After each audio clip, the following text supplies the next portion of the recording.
देवरिया भाजपा सदर विधायक डॉक्टर शलभ मणि त्रिपाठी ने अपने आवास पर पत्रकारों से वार्ता करते हुए इंडिया गठबंधन को ठगबंधन बताया। उन्होंने कहा कि हम सभी ने रामलीला मैदान में भ्रष्टाचार का भाईचारा देखा है। हमने देखा कि भ्रष्टाचारी किस घमंड से अपने भ्रष्टाचार को जस्टिफाई करते हैं। इंडिया गठबंधन के भ्रष्टाचारी मोदी जी पर चाहे जितने हमले कर लें, लेकिन वो रुकने वाले नहीं हैं।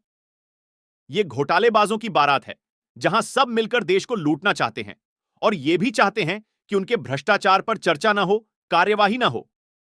उन्होंने कहा कि आम आदमी पार्टी कहती है कि केजरीवाल की गिरफ्तारी के समर्थन में रैली हो रही है और कांग्रेस कह रही है कि यह किसी व्यक्ति के समर्थन में नहीं बल्कि पूरे गठबंधन की रैली है। ये बिना दूल्हे के बाराती हैं। जनता इनकी नीयत अच्छी तरह जानती है। इस घमंडिया गठबंधन का काम है देश को लूटना, हर दिन नया झूठ बोलना, मोदी जी को गाली देना, देश को बदनाम करना, हिंदू धर्म को गाली देना, जम के घोटाले करना, कार्यवाही हो तो कोर्ट चले जाना, कोर्ट फटकारे तो विक्टिम कार्ड खेलना, जनता को गुमराह करना। इस टोली को देखिए तो पता चलेगा कि जो भ्रष्टाचारी है, जो भ्रष्टाचार के मामले में या तो जेल में है या बेल पर है, ये सब मिलकर भ्रष्टाचार बचाओ रैली निकाल रहे हैं। नारी के सम्मान पर उन्होंने कहा कि ये लोग देश की शक्ति का अपमान करते हैं तथा शाहजहां जैसे अपराधी पर चुप रहते हैं। ये उदयनिधि स्टालिन के सनातन विरोधी बयान पर चुप रहते हैं। इनके चेहरे को गौर से देखिए, हर चेहरे पर घोटाले और भ्रष्टाचार का काला धब्बा लगा है। राहुल गांधी भ्रष्टाचारी हैं, उनको जेल भेजो। सोनिया गांधी भ्रष्टाचारी हैं, उनको जेल भेजो। लालू प्रसाद यादव भ्रष्टाचारी हैं, उनको जेल भेजो। राहुल गांधी जी की पार्टी कहती थी कि अरविंद केजरीवाल जी शराब के दलाल हैं, उनके खिलाफ कार्रवाई होनी चाहिए। कांग्रेस पार्टी ने दिल्ली में प्रदर्शन किया, मांग की सरकार से कि जो शराब का घोटाला हो उसकी जांच की जाए। लेकिन जिस प्रकार से ये पूरा का पूरा गठबंधन आपको नजर आ रहा है, पूरी तौर पर भ्रष्टाचारियों का एक गठबंधन है। अरविंद केजरीवाल जी जेल काट रहे हैं, लालू प्रसाद यादव सजा याफ्ता होकर है, हेमंत सोरेन जी देखिए जेल काट रहे हैं, सत्येंद्र जैन जेल काट रहे हैं। और जब कुछ नहीं मिलता, इनका जब भ्रष्टाचार पकड़ा जाता है, इनकी जब बेईमानी पकड़ी जाती है, तो ये इस पूरे मामले को पॉलिटिकल करने का प्रयास करते हैं। लेकिन इस सवाल का इनके पास कोई जवाब नहीं होता कि सत्येंद्र जैन इतने लंबे समय से जेल में हैं, आपने कोर्ट से जमानत क्यों नहीं दिलवाई उनको? अगर वो सही थे तो इस देश में न्यायपालिका सर्वोपरि है। संजय सिंह को अभी तक जमानत क्यों नहीं मिली? आपके मनीष सिसोदिया जी को जमानत क्यों नहीं मिली? अरविंद केजरीवाल जी को तिहाड़ जेल क्यों जाना पड़ा? तो तमाम सारे जो भ्रष्टाचार के इनके जो प्रमाण हैं वो सबके सामने आ चुके हैं। और ये देश देख रहा है कि जिस प्रकार से माननीय मोदी जी ने कहा था कि न खाऊंगा न खाने दूंगा, भ्रष्टाचारियों के खिलाफ जो उन्होंने बिगुल फूंक रखा है, उससे चाहे केजरीवाल जी की पार्टी हो, चाहे कांग्रेस पार्टी हो, चाहे आरजेडी हो, चाहे समाजवादी पार्टी हो, सब बौखलाए हुए हैं। किसी भी पॉलिटिकल व्यक्ति पर आरोप लग जाता था, कहते थे कि इनके खिलाफ कार्रवाई करो, इनको जेल भेजो, इनको फौरन के खिलाफ कार्रवाई करो। शीला दीक्षित जी के खिलाफ क्या क्या नहीं बोला उन्होंने, बाकी नेताओं के खिलाफ क्या क्या नहीं बोला, केवल आरोप लगने भर से।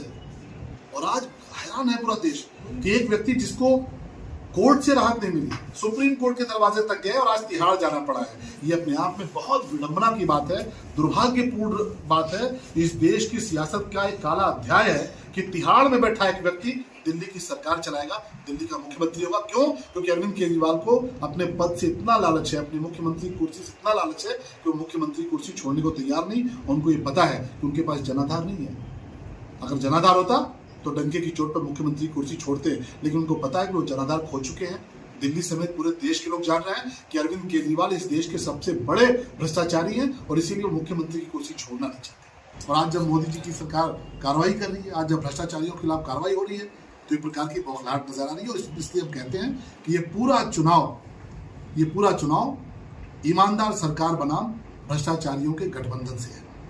एक एक व्यक्ति भ्रष्टाचारी है। पूरा इंडी गठबंधन आप उठाकर देख लीजिए, हर एक व्यक्ति का जो चरित्र है, उस चरित्र के बीच सामने आपको 2, 4, 10 मामले भ्रष्टाचार के नजर आएंगे। कोई भी हो, केजरीवाल हो, संजय सिंह हो, मनीष सिसोदिया हो, लालू प्रसाद यादव हो, समाजवादी पार्टी के नेता हो, एक एक व्यक्ति के सामने आपको भ्रष्टाचार के मामले नजर आएंगे। और इसलिए देश की जनता कल की इनकी रैली देखकर हतप्रभ है कि जो लोग ईमानदारी की कस्में खाते थे, इसी रामलीला मैदान से अरविंद केजरीवाल ने अपना आंदोलन शुरू किया था, ईमानदारी का आंदोलन, कि हम ईमानदार सरकार लेकर आएंगे। लेकिन उसी रामलीला मैदान पर कल जो नुमाइश हुई है, कल जो तमाशा हुआ है, भ्रष्टाचारियों का जो पूरा एक समूह खड़ा हुआ है, उसको देखकर देश की जनता समझ चुकी है कि ये पूरा जो आने वाला समय है, 2024 का जो चुनाव होने जा रहा है, एक ईमानदार नेतृत्व जो श्री नरेंद्र मोदी जी के नेतृत्व में है, उसके बनाम भ्रष्टाचारियों का मुकाबला है और देश की जनता इन भ्रष्टाचारियों को समय आने पर जरूर जवाब अब देगी। नजर आ रहा है कि कांग्रेस और सपा बनकर रह गई, क्या कहेंगे सब लोग, उसके लोग भाग रहे हैं सर जो है। देखिए, ये पूरी तौर पे स्वार्थ का गठबंधन है, कोई नीति का गठबंधन नहीं है। आप देखिए, ममता बनर्जी जी ने कहा दिया हम अकेले चुनाव लड़ेंगे। पंजाब में आम आदमी पार्टी ने अपने कैंडिडेट अनाउंस कर दिए। बिहार में देखिए आरजेडी ने कैंडिडेट अनाउंस कर दिए। पप्पू यादव को हम लोगों ने देखा, पप्पू यादव जाके प्रणाम करके आए थे, चरण रज लेकर आए थे लालू प्रसाद यादव की, तेजस्वी यादव की, कांग्रेस पार्टी ज्वाइन किए थे, कल परसों रोते हुए नजर आए कि हम तो पोडिया नहीं छोड़ेंगे। वहां से कैंडिडेट अनाउंस हो गया आरजेडी का। तो कोई नीतियों का मेल नहीं है, कोई विचारों का मेल नहीं है, कोई सिद्धांतों का कोई गठबंधन नहीं है। ये गठबंधन सिर्फ इस बात का है कि कैसे अपने बच्चों को स्थापित करो राजनीति में, कैसे अपनी जो परिवारवादी पार्टी है उसको बचाओ, और कैसे जो तमाम भ्रष्टाचार करके छुपा के रखा है उससे कैसे बच सके। लेकिन देश की जनता छोड़ने वाली नहीं है। देश की जनता खूब महसूस कर रही है कि चाहे लाख गठबंधन कर ले, लेकिन आपस में सिर पुटौल है, आपस में मारामारी है, आपस में झगड़े हैं। और ये गठबंधन है कौन सा? ये गठबंधन वो है जिस गठबंधन ने देश के खिलाफ बोला। जब धारा 370 का विषय आया, आप उठाकर देख लीजिए, यही कांग्रेस पार्टी, यही समाजवादी पार्टी, यही आरजेडी, यही आम आदमी पार्टी धारा 370 के मसले पर किसके साथ खड़े रहे? पाकिस्तान की भाषा बोलते रहे। सनातन को डेंगू बताया स्टालिन के बेटे ने, उदयनिधि ने, और सनातन को डेंगू और सनातन को मलेरिया बताने वालों को साथ ये खड़े रहे, सनातन का अपमान किया। भगवान राम का मंदिर बना, इन सारी पार्टियों ने बाइकआउट किया।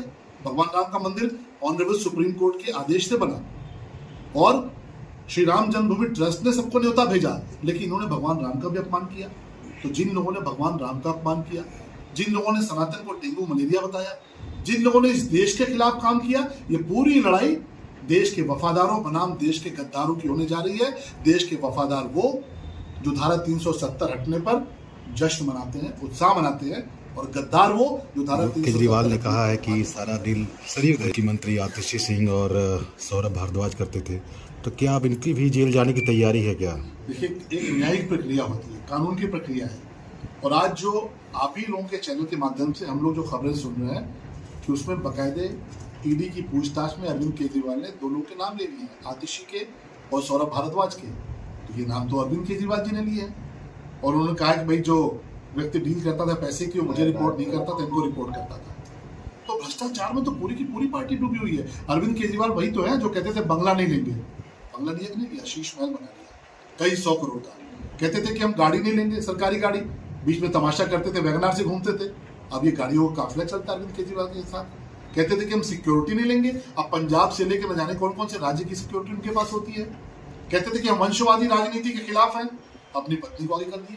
मुख्यमंत्री कुर्सी पर बैठकर उनकी पत्नी श्रीमती सुनीता केजरीवाल पूरे देश को संबोधित करती है। कहते थे भ्रष्टाचार के खिलाफ लड़ाई लड़ेंगे। आज अन्ना हजारे भी अपना माथा पीट रहे कि कैसे व्यक्ति का हमने समर्थन कर दिया जिस व्यक्ति ने पूरी की पूरी दिल्ली को शराब के नाम पर बेच दिया, पूरी दिल्ली को शराब खाने में तब्दील कर दिया। तो राजनीति के सबसे बड़े नटवरलाल अगर कोई निकले